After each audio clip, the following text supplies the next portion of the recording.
readers.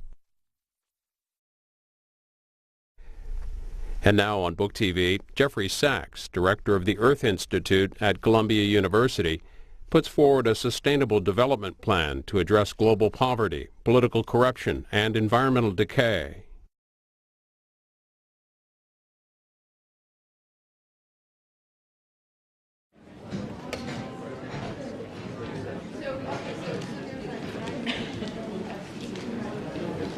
Yes, I mean.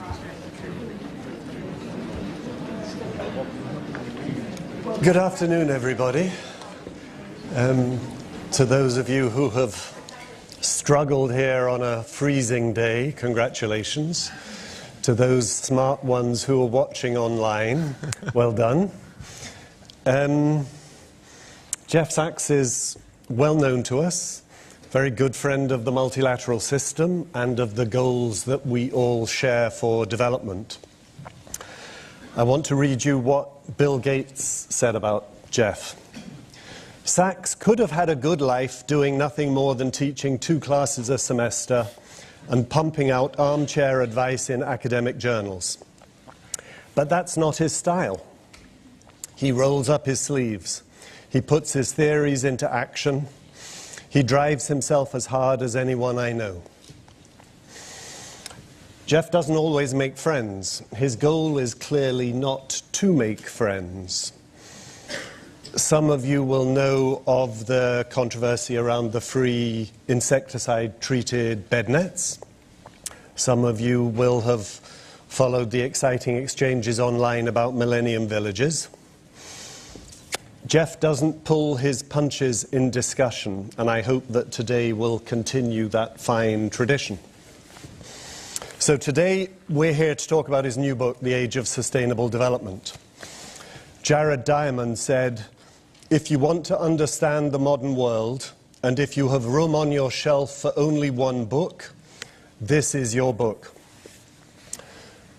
So before handing over, let me just single out 2 reasons why I think the arguments, the approach of the book, matter to us at the World Bank Group. So first, a quote from chapter 4, which is headed, "Why Some Countries Developed While Others Stayed Poor." There are 3 points here. First, modern economic growth was a diffusion process, starting in one small part of the world, Britain, and gradually diffusing and evolving all over the planet. Second, the patterns of diffusion are discernible. They are not just a mystery. Third, many different kinds of factors have been at play during the past 250 years, and the relative importance of these factors continues to change, especially as technologies evolve. And the second reason I think this matters is because of Jeff's insistence throughout the book on improved country-specific diagnostics using diagnostic checklists. So for those of you here working on country diagnostics, jobs diagnostics, his arguments and approach, I think, are really helpful to us. So Jeff's going to present for 30 or 40 minutes, and then if all goes according to plan, we'll have room for about 30 minutes of question and answers. Okay, Jeff. Nigel, thank you very much. Thanks a lot. Okay.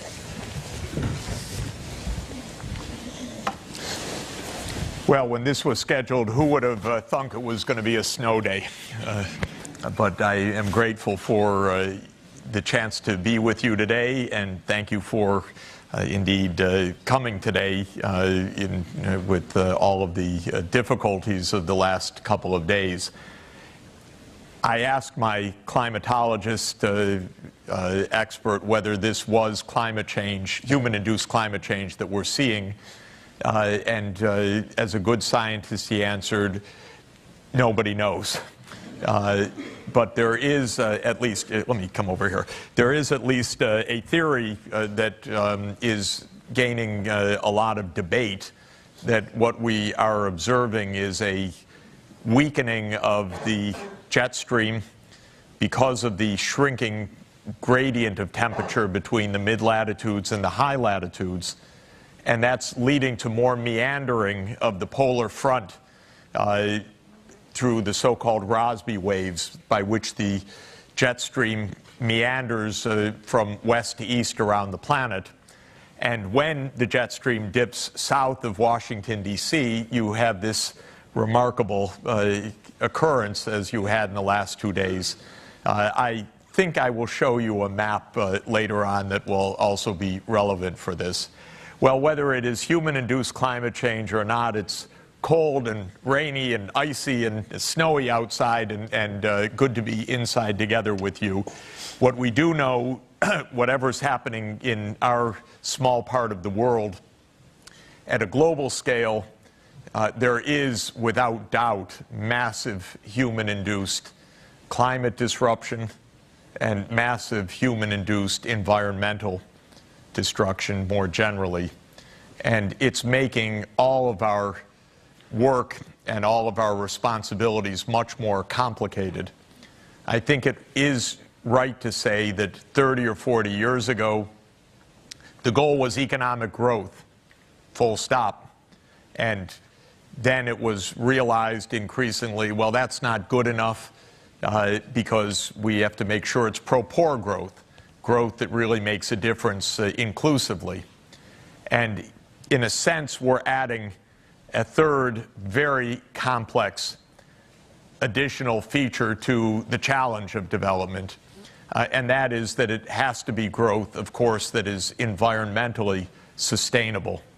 And that is not simply a small matter. That is one of the most consequential and complex challenges that the world has ever faced, because never before has the world as a whole, that means the 193 member states of the United Nations and all of the international institutions, such as the World Bank and the IMF and other global institutions, have to make a conscious decision to change course on how economies are managed.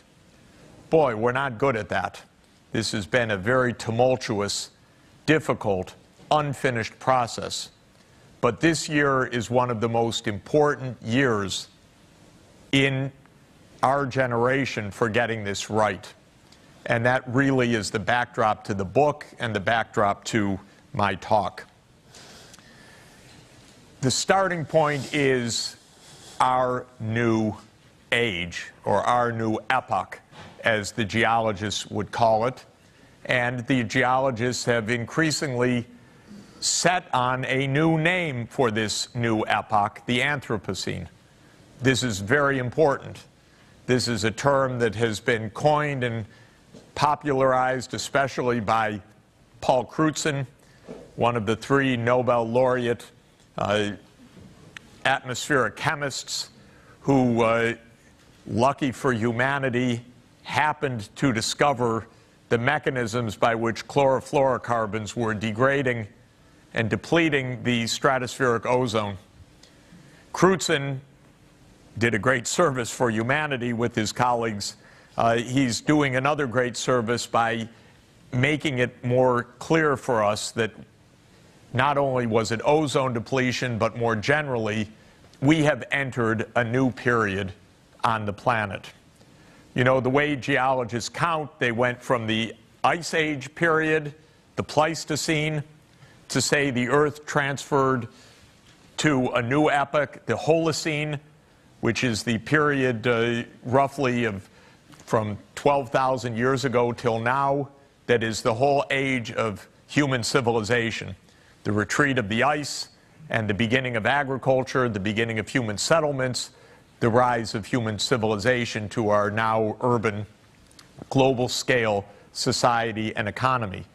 And what Crutzen's saying is, by all objective standards of the geophysical sciences, we've actually transferred to yet a new era where humanity, the anthropos, is having such a strong impact on fundamental Earth systems, whether it's the climate, the carbon cycle, the nitrogen cycle, the water cycle, that now basic Earth systems are under human control or human driving. Now we're not really controlling things in a conscious way.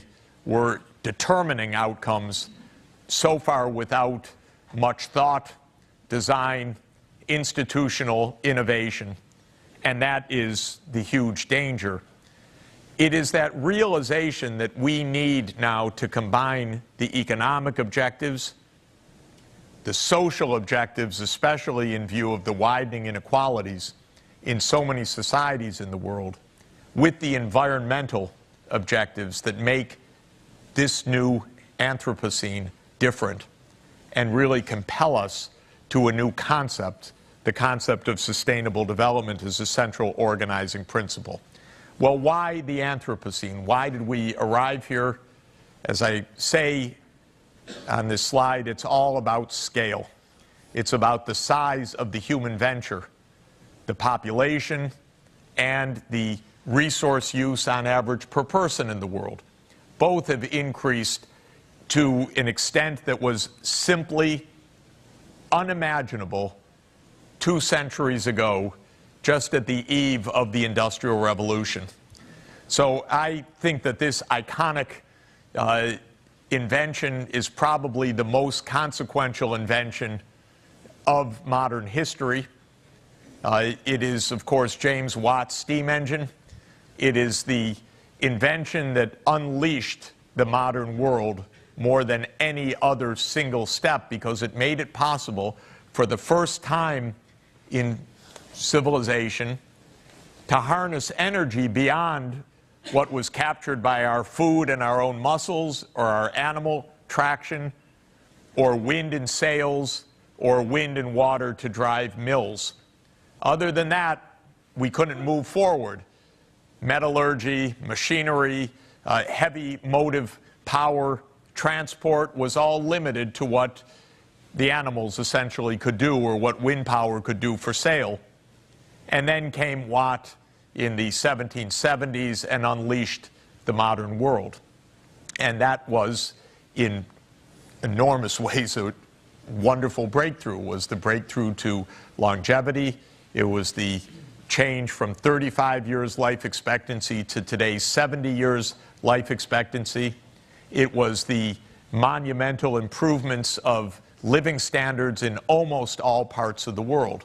And when Angus Madison, the great late macroeconomic historian, modeled the levels of world output over the 2 millennia, the graph looked like this. And that point of inflection is Mr. Watt's steam engine. Without no point of inflection like this. How, by the way, did Madison know how to estimate world output in 950 AD or 650 AD? Because if you go to the World Bank's data files, they don't go back to 750 AD. Usually they don't go before 1960. So how do you make a picture like this? It's important to appreciate, of course, that before 1800, 90+% of humanity was peasant farmers living at subsistence. And so simply by knowledge of population and evidence of yields of crops around the world, one can make an estimate like this. There was little else. And the whole modern world, the world modern economy, grew up dramatically with the Industrial Revolution. The output per person has the same dynamic, and the population also has the same dynamic. These are all new for humanity. This is really something new. The whole era of economic growth is new. It's 200 years old.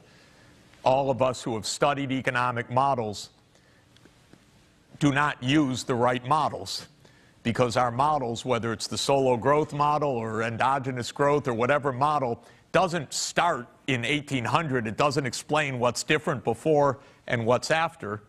And generally, it doesn't include interesting things like energy, which was the breakthrough, or the technological changes that made this possible.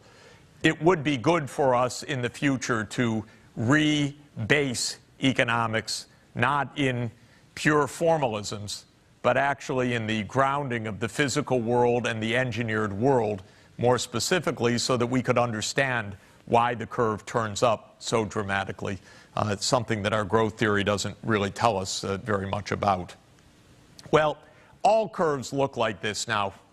This is the curve of the reconstructed concentration of carbon dioxide in the atmosphere, measured as parts per million of CO2, going back 2,000 years. Of course, this curve has also been reconstructed back millions of years.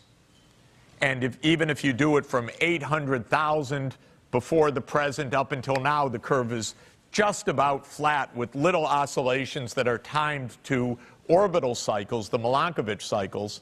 But then suddenly, in 1800, the arrow starts turning due north, because it was the unleashing of fossil fuels that made the modern world. When fossil fuels are combusted, they produce carbon dioxide, and we've known now for about 150 years that carbon dioxide warms the planet, a fact that hasn't reached the Wall Street Journal editorial page yet. But for the rest of humanity, it's known, either experientially or because people went to school. Again, something that seemed to have eluded the Wall Street Journal editorial board. But this is an extraordinarily important basic point, which is that we have reached a global scale of human business, of human activity on the planet, where we are consequential, indeed the lead drivers of fundamental environmental change, able to raise the CO2 concentrations in the atmosphere by 30%. And because of the CO2 dissolving in the ocean water, creating carbonic acid and acidifying the oceans, having a drop of pH in the oceans now of also about 30%. So humanity is changing fundamentally air chemistry, ocean chemistry, terrestrial chemistry, terrestrial vegetative cover, species biogeography, you name it. We're driving these fundamental processes. Of course, technology did not stop with the steam engine.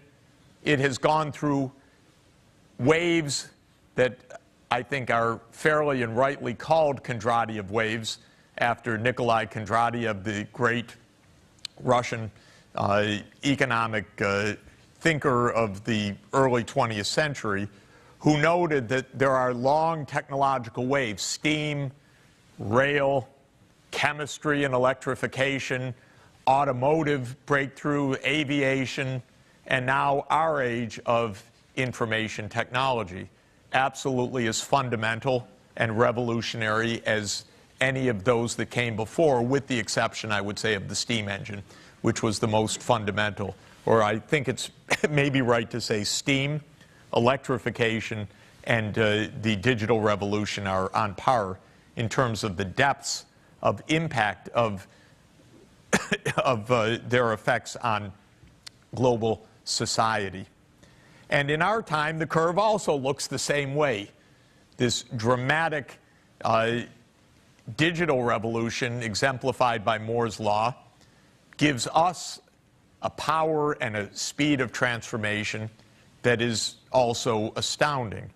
It was in 1959 that Jack Kilby first put one transistor on a silicon crystal and started what became then called as an integrated circuit. And in 1961, Robert Noyce put two transistors on the crystal. And by 1965, there were about 32 transistors on the crystal. And Gordon Moore of Intel, a young company then, looked back and said, we've got a doubling rate of every 1 year.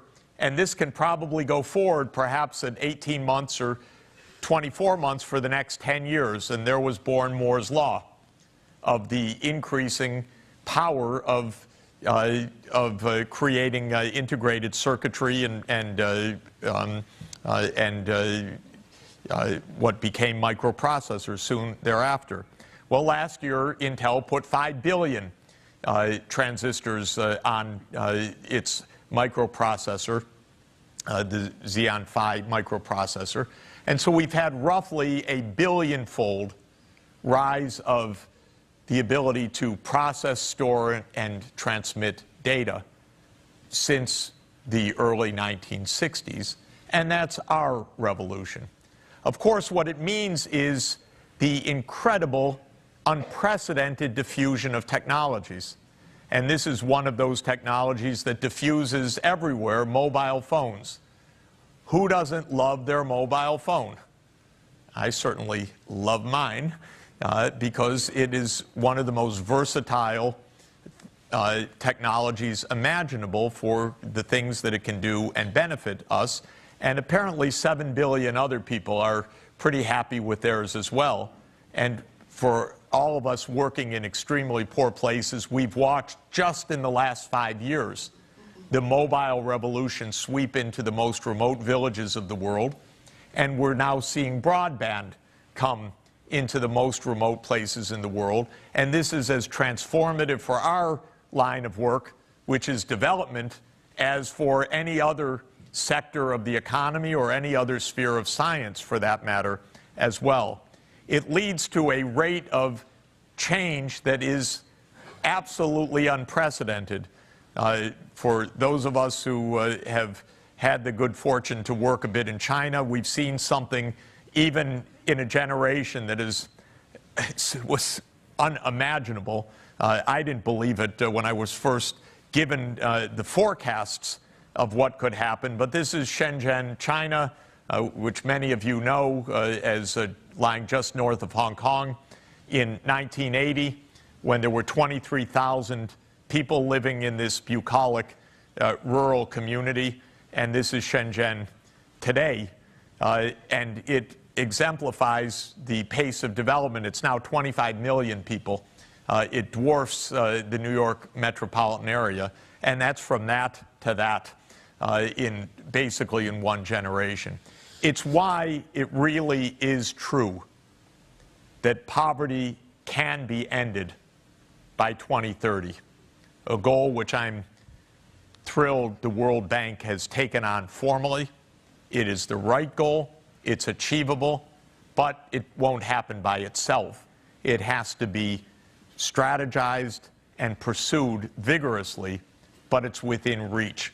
And that has been the dream of this institution rightly, and it should continue to be the dream, and the institution can help lead that by the year 2030. It's within reach.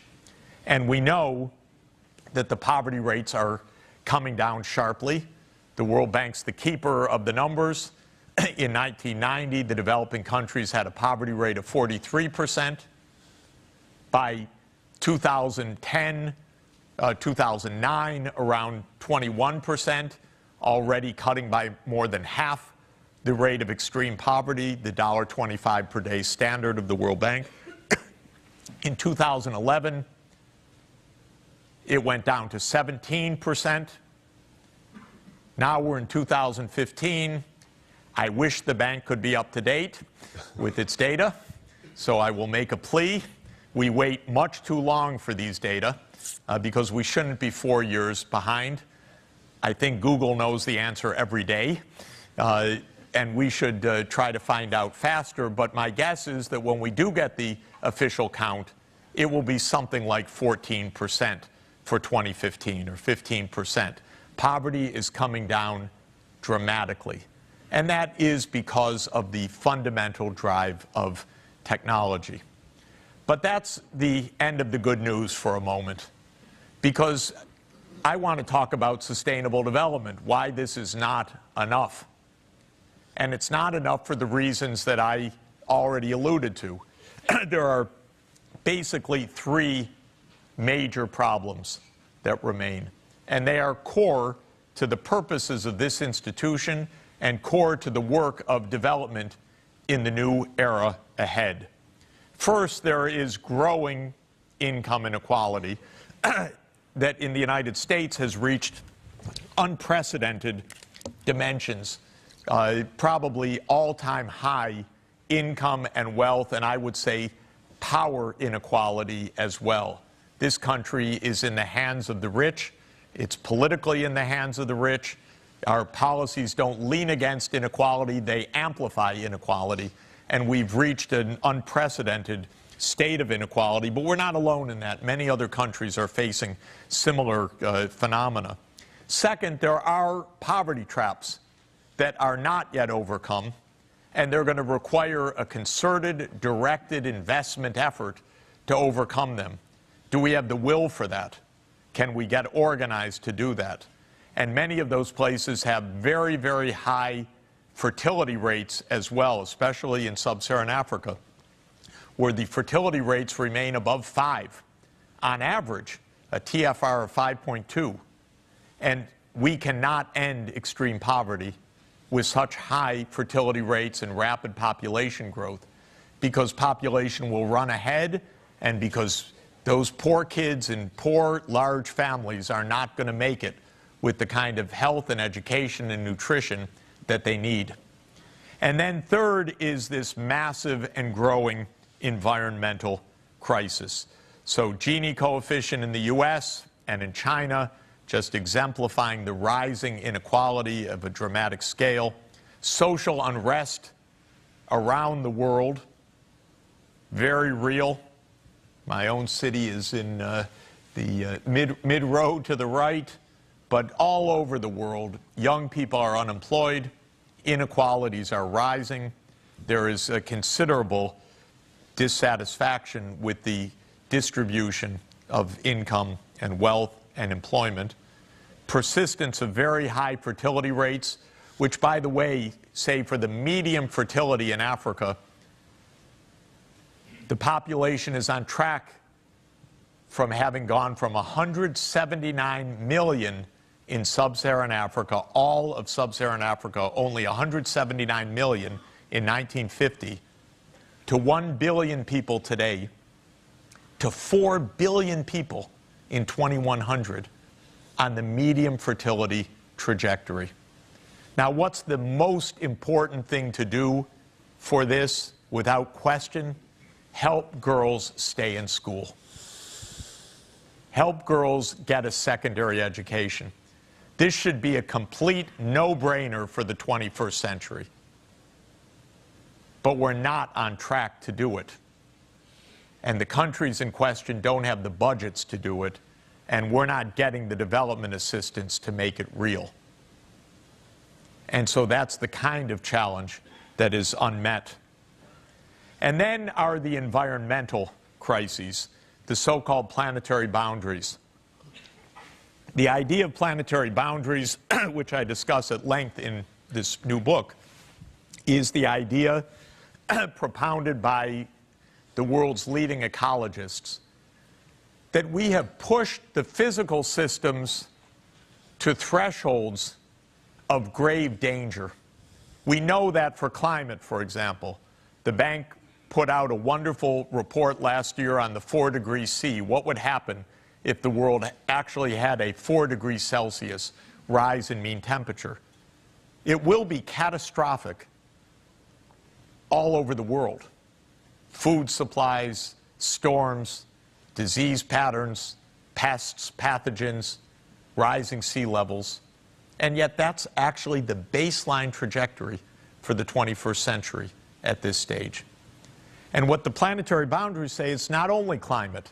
If you go around the circle, it's ocean acidification, stratospheric ozone depletion, nitrogen and phosphorus flux from the 150 million metric tons or so of fertilizer applied each year to try to grow enough food for the planet. Fresh water depletion. We've got major droughts all over the world right now, including in some of the conflict hotspots of the world, not coincidentally. Land use change, deforestation, biodiversity loss, massive aerosol loadings, massive chemical pollutants. So these are the planetary boundaries that have been identified, and the idea is simple. Scale is pushing the human forcings to an extent against the finite planet that is reaching absolutely dangerous thresholds. We can't simply go on growing the way we're growing. So the idea of sustainable development is to overcome what will be growing disasters like our superstorms, air in cities that we choke on in the major cities of Asia, pervasive drought, for example, the mega drought in Brazil just now. And if some of you may have seen the really frightening but in a way unpredictable, predictable story in the New York Times that said in Sao Paulo now, where there is a massive drought that was basically unattended by policymakers for a year as it was unfolding, there's now a dengue fever epidemic because water storage tanks were put around the city, and lo and behold, the Aedes aegypti mosquitoes are breeding in them, and now dengue is soaring in Sao Paulo. This is a general proposition in complex nonlinear systems. You push them out of their normal states, you're not going to get just one thing going wrong, you're going to get many things going wrong. It's predictable that the unpredictable will occur, and that's what's happening in Sao Paulo. And you have drought, forest fires in Sumatra, mega floods, 1 in 1,000-year floods in Bosnia, Serbia, the Balkans region last summer. Huge storms in Japan, similarly because of the very heavy loading of water in this warming climate. So you get more snowfall or you get more rainfall in the wet places. And then the dry places become drier, whether it's Sao Paulo or whether it's California now, which has a mega drought, where my colleagues at the Earth Institute published last week a study showing that these mega droughts are likely to intensify in the 21st century in the U.S. Southwest and in the mid-plains states, because the climate models say that those will be drying zones. And this is where the droughts are today around the world. It's actually a map from October. I don't like this, frankly. You got the Mideast in drought and in conflict. And those are related as well. And a couple of days ago, another group of my colleagues published another paper in the Proceedings of the National Academy of Sciences showing that the Syrian conflict, which broke out in 2011, was preceded by 5 years of unprecedented drought and huge displacement of populations. I was with one of the leading humanitarian organizations yesterday in New York, and they were saying business is booming. There are more refugees, more displaced people, more horrendous cases of suffering than ever before. And we were both commiserating there is no way that our humanitarian system can keep up with this. It's impossible. If we don't head off the growing number of crises and get ahead of these environmental disasters, we will find them running out of control. Now, this is the map I promised to show you. This is the summary for 2014 of the climate anomalies. It was warm everywhere in the world except for one little place, which was us.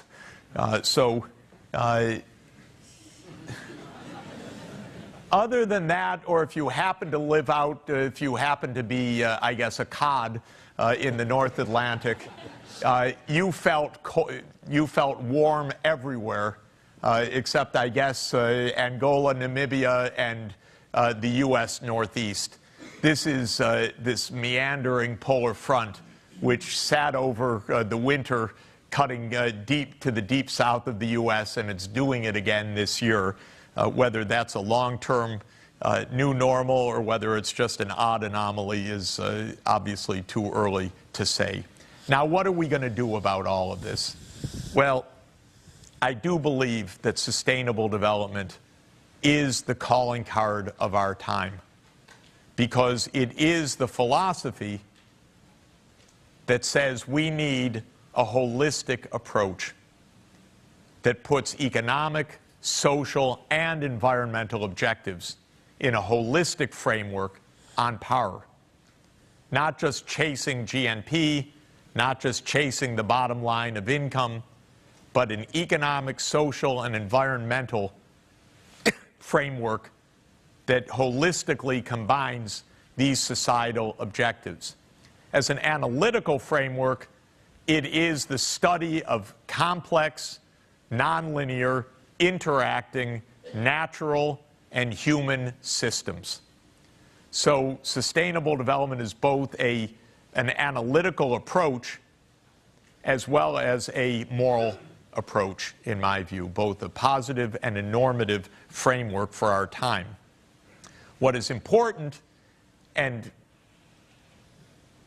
I think maybe very lucky for us, is that the 193 member states of the United Nations decided in 2012 that we must put sustainable development as the core organizing principle for global development for the coming generation.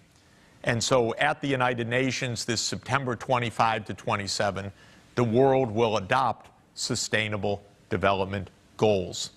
I'm putting a lot of hope in this because in general the world doesn't agree on very much of anything, but when it does agree on some things, at least they can get noticed. And the fact that the world is going to agree, most likely, pending the outcome of the ongoing negotiations at the UN on new sustainable development goals, I believe that this can be a core organizing principle for the coming generation. In fact, as you know well, there will be 3 major summits, one after another, in 2015. In September, adopting the Sustainable Development Goals. In December, agreeing, we hope, for the first time since signing the UN Framework Convention on Climate Change, on an actual way to implement that treaty. And third, in advance of those 2 summits, a Financing for Sustainable Development Summit in Addis Ababa in mid-July. So the diplomatic season is packed. It's packed for a lot of reasons that it all came together this year. We won't have another chance like this in a long time, where we have the possibility to change course globally. And what's amazing for me is that the concepts of how to change course, good concepts, are on the table. Because there's nothing in this distracted world to say that we even hit on the right concepts. But we're actually right there, within grasp, with the chance to set good goals, to set a new direction on the world energy system, and to organize a new framework for financing sustainable development. So the SDGs, this is the bread and butter business of the World Bank, of course. And number 1 SDG is end poverty and hunger within reach by 2030. And the bank led the way before the UN member states in adopting this goal. And what I say is go for it, make a sound, serious plan of action in collaboration with other partners, and let's get on with it. And let's not cut corners or fake it, because we have a chance actually to do it and to follow the words with the action that can make a difference. There'll be another goal, health for all. We don't have health for all. We have so little health system that we've just gone through the Ebola disaster in the 3 countries of West Africa. This is the time to put in place basic health systems for all. And we're lucky, with President Jim Kim heading this institution, that we have one of the world's leaders in public health that could help lead that. But it's not going to happen by itself, and it's not going to come from the private sector. It comes from public health, not private health. That's why we call it public health. And we should remember that too. And we need education for all, because one of the SDGs will be that all children, girls and boys, can complete a secondary education. And this, we know, would have huge positive feedback effects and ramification for development. Well, going down the list, expanded infrastructure, decarbonization of the energy system, climate safety, protection of marine and terrestrial ecosystems, reducing inequalities, rounds out the essence of the Sustainable Development Goals. They're not finalized yet, but that idea of the economic, social, and environmental pillars is absolutely set. We know every time you have a goal, you need a roadmap. And I think this is extremely important. The basic concept for goal-based development is backcasting. Backcasting means set your target and your date, and then work back from that future date and target to the present to say, what are the things that need to be done between now and then, or then and now, in order to get this done? This is not forecasting. This is backcasting. It's saying, how do we make the bridge to where we want to be in 2030? I really would like to see the bank do this on significant scale across all its objectives. How do you reach the targets? It's not good enough to dream. It's got to be planned. It's got to be thought through. This is mainly about complex investing, because it's complex in that the investments are in human capital, natural capital, business capital, infrastructure capital, social capital. So it's a complex investment problem, but we know how to get to the targets if we care to.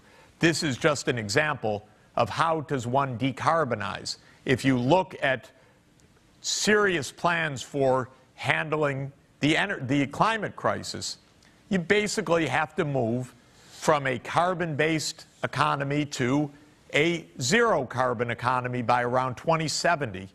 That's a mega transformation for a world that for the last 200 years has grown up on fossil fuel. But we have the technological mix to do it or within reach, but it requires a strategy. And this graphic, which I won't go into in detail, says the strategy everywhere is based on three big pillars: energy efficiency, zero or low carbon electricity, and essentially electrification of vehicles. The good news is we're all going to be driving Teslas soon, or the equivalent. They're a lot of fun, they're much better cars, and they don't emit greenhouse gases out of the tailpipe. And so this is the kind of change that we're going to need in the future. We're going to need public-private partnerships to develop and diffuse the technologies for the era of sustainable development, whether it's in energy systems, agriculture systems, smart cities, or ICT-enabled health, education, and governance. I think our governance institutions also need radical overhauls. I am looking forward to the day where we all draft legislation together and we all vote on it, and we can bypass what's going down the block in Congress, where they don't represent us and we don't need them to represent us anymore. Because unlike 1789, we don't have to take our horse and carriage to Washington. We can actually decide as citizens. It's an example, but I actually think it's an important idea that we can use our new information technologies to overhaul what we're doing to make systems that can work in the 21st century. Financing for development is core for this institution as the world's financial leader for development. What do we need for success in the SDGs? I think we need new global funds for health, for education, for smallholder agriculture. We need increased official development assistance, especially new donors like China and others, because the old donors are tired. They have cut their taxes for the rich, and then they say we don't have any money. We need actually to go after the 1,800 billionaires to tell them how they can find meaning in their lives by helping to solve world problems. The Forbes list this week showed that the 1,800 billionaires have a combined net worth of $7 trillion, the 1,800. If you put that into a Columbia University endowment or a World Bank endowment, that would have a payout of $350 billion a year from those 1,800 individuals. So I'm going to be going door to door soon, and I would like anyone else that wants to join me door to door to join me on that adventure, because I really do believe that there is an opportunity for those individuals who have been, for whatever reasons, blessed by a great good fortune to give back now, because there's no way in the world that a physical, finite individual can actually use that money, use any more than the tiniest fraction of that money. And we need to make the private financial system work better. Why was the private financial system financing drilling in the Arctic, for example, for oil? What lesser cause could there be in the whole world than finding new high-cost Arctic hydrocarbons? We already have more than all the hydrocarbons we can safely use. We have to strand a lot of them. Why are we putting new money drilling in the Arctic, for heaven's sake? Why are we even debating a project as ridiculous as the Keystone Pipeline? We can't use safely the oil sands. So why are we debating that? Because we don't have a plan and because the vested interests are very powerful. That's the only reason. So we need a financial system that directs money to the right causes. If Keystone goes forward, I dearly hope, but I also believe that whoever invests in it will go bankrupt later on, because we can't use that stuff safely. So let's say it, measure it, and understand why it's not a good investment, aside from the fact that it is not a wise public policy. What are we thinking of? But politicians don't want to do carbon arithmetic. They don't even want to do arithmetic. And that is really a serious problem. And we're going to need a significant boost of sustainable infrastructure around the world. And I have no doubt that this institution will play a core leading role in helping to mobilize private funds alongside public funds, what is development banking after all, in order to fund the trillions of dollars of new sustainable infrastructure. One could talk about all of the specifics, what to do. This slide actually is from a wonderful article by Ekins and McGlade from Nature magazine last month, which estimated where we should be stranding the oil, gas, and coal because it's too high cost and too carbon intensive to safely use. And what it shows, for example, is that 74% of Canada's oil, that's mainly the oil sands, are unusable safely in a 2-degree Celsius limit world. In other words, if we keep climate safety, you can't use that stuff. And that's the basics that we ought to be making very clear to ourselves. Africa, still the epicenter of extreme poverty, has wonderful possibilities for moving forward. Just to mention, the Sahel is perhaps the best solar energy potential in the entire world. It's a region that is the most impoverished, the bottom of the development heap, but it's got wonderful solar resources and I'm looking forward to the revenge of the desert, when places that have been impoverished up until now suddenly have the highest quality energy source for the whole world, not just for themselves. And we should help to build that out for them, for ending poverty, and for providing a clean, low-carbon energy system. And in general, just like we need targets for health and education, I really do want the World Bank to help put on the map what's the goal for sustainable infrastructure for the year 2030. This is NEPAD's exercise for Africa, for energy and transport. Let's have goals. Then let's think about how to finance those projects with the blend of public and private financing. So just to conclude, in this new age of sustainable development, what are the critical roles of lead institutions like the World Bank and others, the major international financial institutions? First, in the MDG period, countries had poverty reduction strategy papers. They were very helpful for directing attention to the needs of the poor and for poverty reduction. I do believe that as part of the new Sustainable Development Goals, the UN member states will encourage countries to have sustainable development plans. I'm really looking forward to the United States having one, because it's urgent here to address inequality and to address our increasingly dangerous environmental crisis.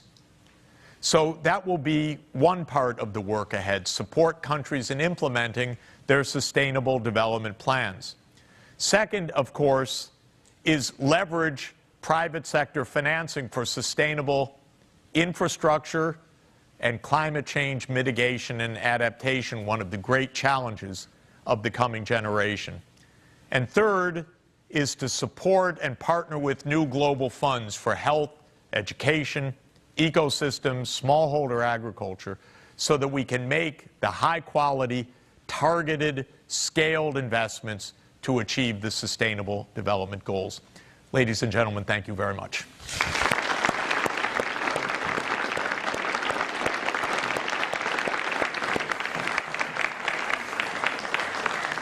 Okay, I said we'd have room for about 30 minutes of questions, but of course if we use all of your time for questions, you won't be able to sign any books, and some people may want their book signed, so let's nuance that a little. There are quite a lot of people watching online, and I've received some questions. I'll take one of those. In the meantime, if you have questions, can you line up in front of the two mics here so that people online will be able to hear? So, Jeff, let me start with some great questions here. Let's start with this one from Adriana. Do you think nuclear power should still be pursued as a way to develop the Earth sustainably? We are in the UN Sustainable Development Solutions Network calling on each country to make a deep decarbonization pathway. And what we mean by that is to look forward 40 years, essentially, to say how can our economy, given our resource base, reach very low levels of CO2 emissions, roughly 1 ton per capita, or between 1 and 1.5 tons per capita, for example, by the year 2050. Each country will have its own decisions on that, based on its resource base, its alternatives available, and its vision and views on issues like nuclear power. There will be massive nuclear power programs around the world, in China, in India, in Korea, at least, but probably in 20 or 30 countries around the world, nuclear power will be a major option. It is a zero-carbon emission energy system, and it is being chosen by many, many places around the world. Of course, it poses risks. Risks of accidents and risks of proliferation of fissile material. Other countries are saying, no, we don't want that. Germany says, no way, we're closing down our nuclear. But Germany has closed down a lot of its nuclear, but then what it's doing in the short term is using more coal. And so its emissions are rising. Now, this doesn't make sense. Either you have a plan to reduce your emissions with using nuclear in a mix, or if you don't want nuclear, you have to have an alternative. But every country has to be on a path of deep decarbonization. And so I think that this question will turn out to be a national question, and many countries will choose this option. Of course, we need international standards and transparency. Other countries will not. And one other thing I would say about energy is that to achieve near zero carbon, we need regional power systems as well as highly distributed power, both ends, not just the national grid, but regional transmission. For example, the famous project for now 50 years on the table since 1964, Inga Falls, which is enough hydropower in Central Africa to power all of Central Africa's needs. It should be done. But then it needs a regional structure for it. Great. Okay, let's take a question in the room, please. Good afternoon, ladies and gentlemen, Mr. Sachs. My name is Rosemary Sekera. I'm a president of an organization called Hope for Tomorrow. We focus on conflicts and violence prevention. And I'm based here, though I come from Kenya. Thank you so much for your wonderful presentation of partnership, and I'll join you into the, advocating out there. How do you look at violence? You talked about, development. You can see in Africa, more violence, conflicts, as the pictures you showed there. Young people are the violence actors, and most of them are university graduates, high school graduates. How do we integrate them into actual really job creation in the communities so that they don't cause problems, because they are the leaders for tomorrow? And if we don't take action now, it is a very big problem for the future. And with violence, conflicts, you don't expect any development. As much as you want to fight poverty, they come and take what you are putting in businesses. They interrupt in all ways. So how do we make this happen in Africa and other countries that you have shown there? So how do we collaborate, the World Bank, you and other stakeholders and public-private partners with the civil society to make this happen? We focus in the rural areas of Africa, but in my country, Kenya. Thank you so much for your presentation. Thank you. You know, I think like every other problem that we're talking about when we're dealing with complex phenomena like conflict, we need a differential diagnosis, like the doctors would call it, to understand why it's happening in the different places where it's happening. A lot of conflicts are conflicts of poverty or crisis, environmental crisis. Take northeast Kenya and your border with Somalia, for example. Somalia has been a failed state for 25 years, but it's almost unmanageable because it is a drought-ridden, impoverished country. Right across the Red Sea from Somalia is Yemen, also in chaos right now.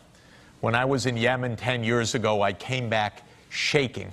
I came to Washington, I said, Yemen is going to collapse, we should do something. No one cared at all.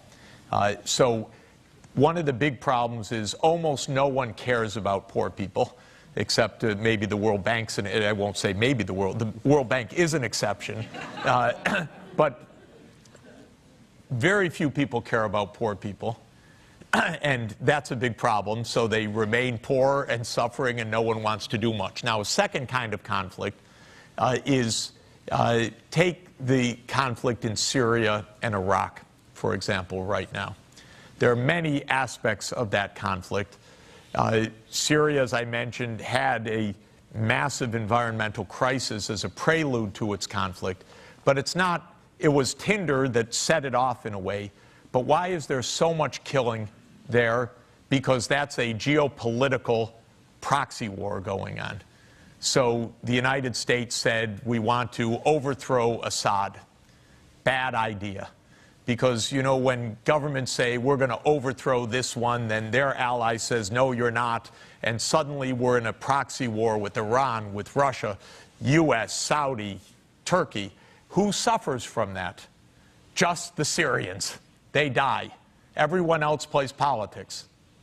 So then you get, when you do that, then you open up even more horrific disasters. We said, who could be worse? Assad, he has to go. Now there's ISIS. I wish down the block they could think a little bit before starting so many wars. So really it's a problem. That's a different kind of issue. That's geopolitics. And the big powers could stop these wars.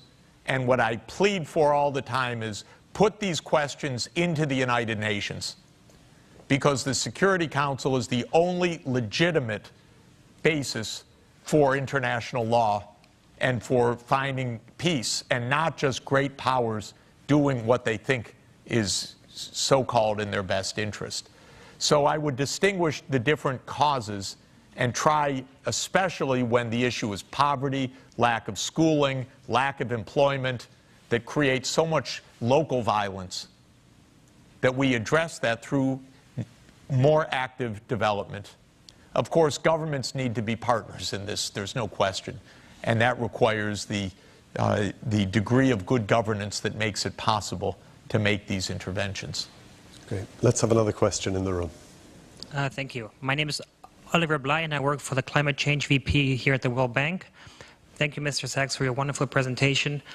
Considering the heaviness of the plethora of challenges that we have to achieve sustainable development, what do you think, from an individual perspective, is the single most important factor for any one of us that we can do in our everyday life to really pursue any part of these important factors? Thank you. Well, after you read my book, you'll have a really good sense of that question, and answers, many answers, all through the book. But the serious point, I do believe, is first the attention, the realization that by odd fact, it's your generation that needs to solve this now. You know, the last generation could kind of get by ignoring it and bring us up to these thresholds. Now we're right up with the backs against the wall. This is very sad, because we signed the climate treaty 23 years ago and didn't do anything about it, basically. And now the CO2 has increased to a level that if we don't take decisive action now, we can't stay below the 2 degrees Celsius limit. So the first thing is understand that this is real. And we have to call out the phony politics in different places in the world. In Washington, down the block at the Capitol, the Senate has been bought by the oil industry. Pure and simple. The Koch brothers put in the money. Turns out it's very cheap to buy the Congress. You have to be a billionaire, but you don't have to spend all that much money to buy the Congress. And then we get miserable results. And so as citizens, we need to be very clear. Stop the phoniness. We need to act. We need to demand of governments, you go sign a real agreement. A second thing, as professionals, we need to do is to say, stop improvising, plan, think ahead. On climate, the most important thing I would say for the bank or for anyone is we have a 2 degrees Celsius upper limit. How do you achieve that? That's a carbon budget. The carbon budget says we have about 1,000 billion tons of CO2 left to burn. We're burning 36 billion tons, or emitting 36 billion tons a year right now. We have under 30 years left at the current rate, which has been increasing. So we need radical transformation. I'm trying to encourage every country to have a deep decarbonization strategy. Maybe the bank could encourage every member, have a deep decarbonization strategy. What's your plan? Without a plan, you can't make any progress on this. So whether it's individuals or businesses or cities or nations, we need to plan now how to move out of the energy system. What to do as individuals is very tricky because we live in systems. I absolutely want electricity, for example. I want to turn on the light and I want it to go on. I don't want to give that up. I just want the power plant that produces that to be a solar field or hydropower. So in my sense, I can't do anything about it except to say to Con Ed in New York, or to Mayor de Blasio, or to Governor Cuomo, or to President Obama, or to our Congress, make it so that when we turn on the switch, it's not emitting CO2. So that's true when everything we do, there's a limit to what we can do individually because we're part of these complex systems. People write to me all the time, you're a hypocrite, you flew X, Y, and Z. Well, I'm going to stay in airplanes. I believe in them. I believe in going different places. But the point is that airplanes could use advanced biofuels. So there's a solution. Elon Musk told me last month, airplanes, if we get to the following specs on batteries, could be electric powered. I believe him because he knows what he's doing. So the point I want to make is that as individuals, our first job is as citizens. Our second job is as professionals to insist on the changes that are needed at the scale that's needed, at the time horizon that's needed to really get the job done. And the problem is our governments don't really want to hear this too much. If you go to your board, Australia doesn't want to hear anything about this. It's a mining country. Canada doesn't want to hear about it. It wants to sell heavy oil sands. The United States doesn't want to hear about it. It wants to frack.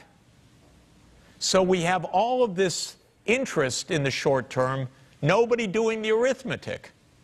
As an international lead agency, I think the bank can play a huge role doing the arithmetic and insisting on the members doing the arithmetic also.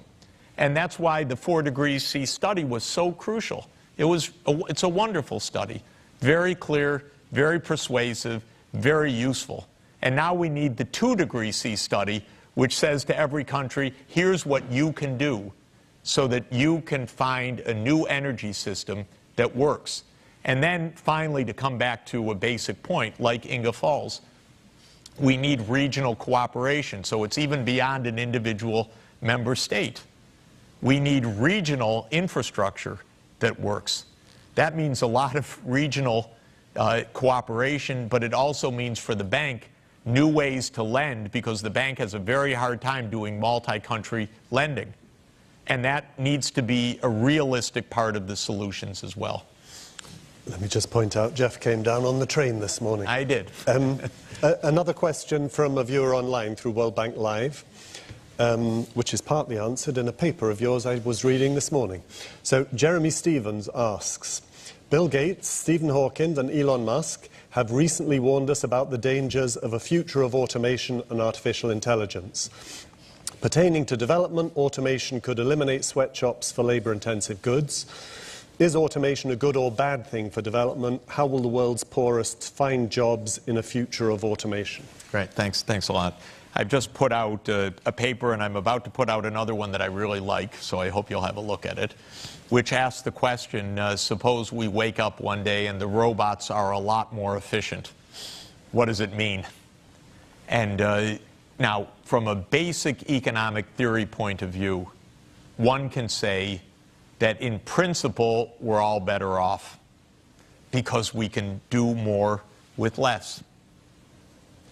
But in fact, if you just let markets handle this, it could actually immiserize a lot of people. And that is really the basic message, that we shouldn't be anti-technology, but we should understand in general technology doesn't guarantee sustainable development. But it's a tool that if used in conjunction with other instruments can be improving of human well-being. When it comes to the robots in this little model that I'll publish in the next couple of weeks with a couple of wonderful co-authors, when the robots become more productive, then saving shifts to the robotic sector. It shifts away from other kinds of capital goods, and the workers that used to work on the assembly line, quote unquote, all of a sudden find themselves with lower labor demand and falling wages. So you really do have an effect that, and it's purely sound, basic economics, that better robots could lower wages. And I think that's probably happening right now. Then lower wages could turn into lower saving. Think of the overlapping generations framework. Lower saving means lower well-being of the next generation and so forth. Well, you can show theoretically, perfectly soundly, that a robotics productivity increase could immiserize all future generations.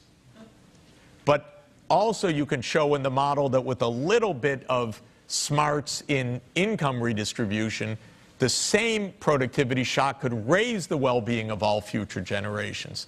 So you need an active, collective distributional policy together with the technology. Not something we're very good at, by the way.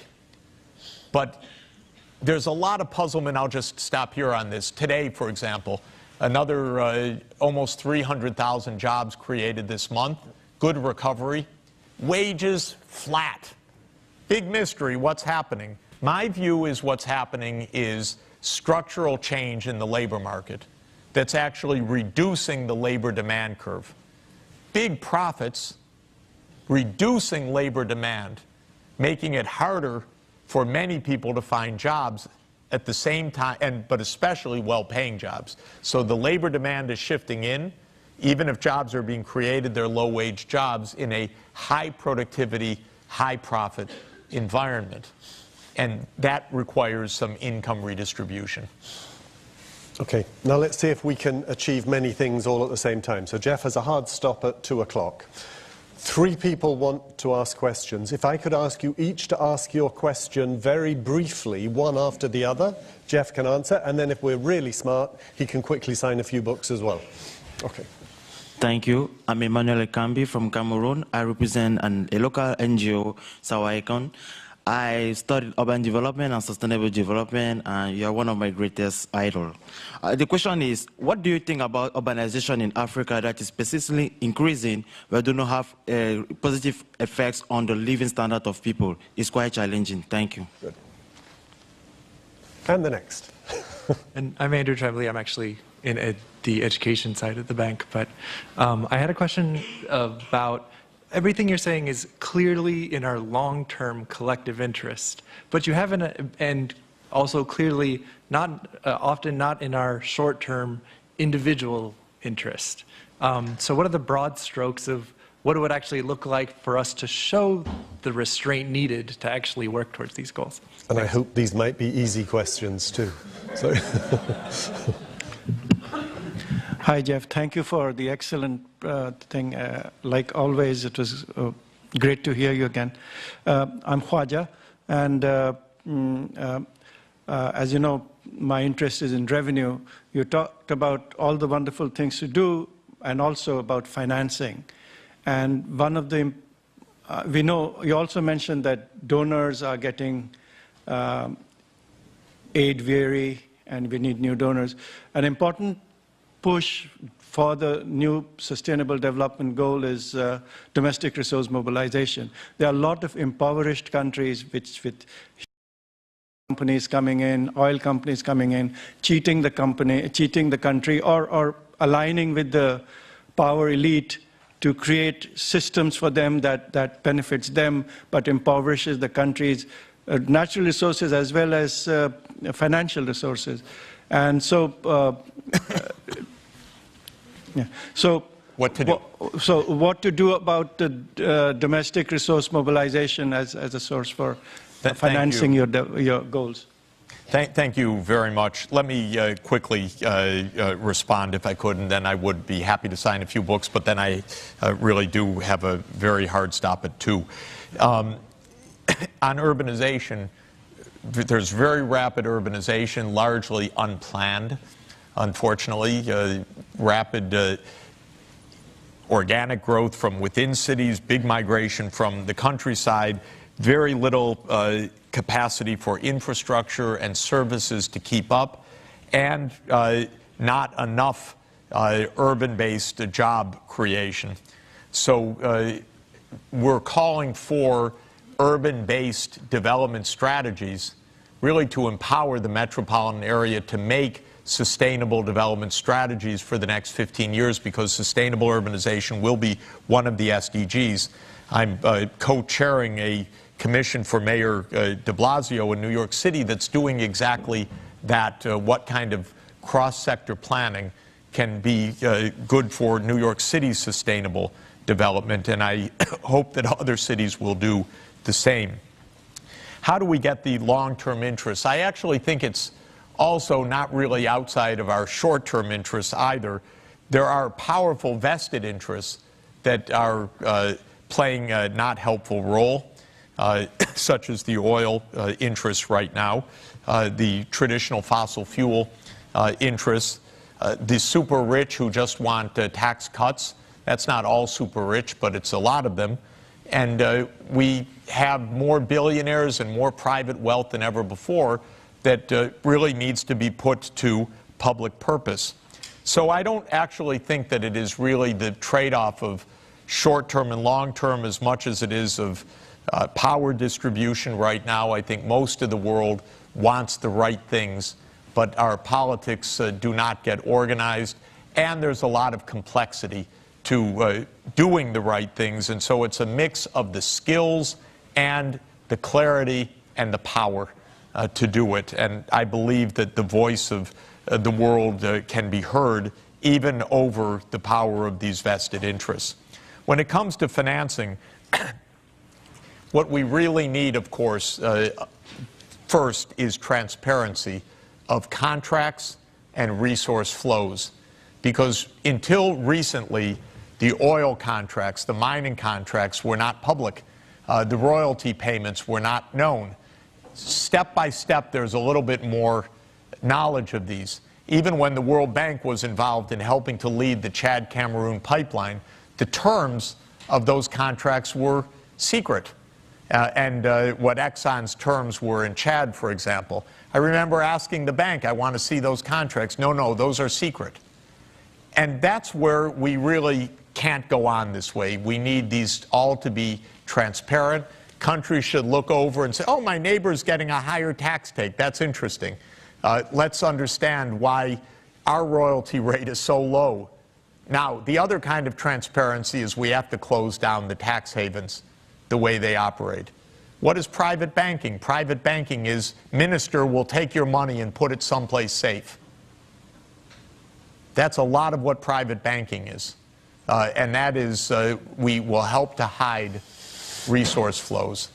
So why do the small Caribbean islands host trillions of dollars of deposits? Because of their innate great banking sectors? No. Why do some of the world's largest multinational companies collect their profits in Bermuda? Did Sergey Brin and Larry Page really do their greatest Google research in Bermuda? No, they did it at Stanford. So why are the taxes being, or why are the international profits going to Bermuda? Because the IRS gave them a free pass. This is what has to stop. Come on, how are we going to get through if we give away everything to powerful interests? Okay, I'm going to conclude by reading you just 2 sentences from the book. I have explained that historical or geographical burdens are not fate, they are not destiny, they are reasons for action. It is our job to understand how the end of poverty can be achieved and then act to make it happen. Jeff, thank you.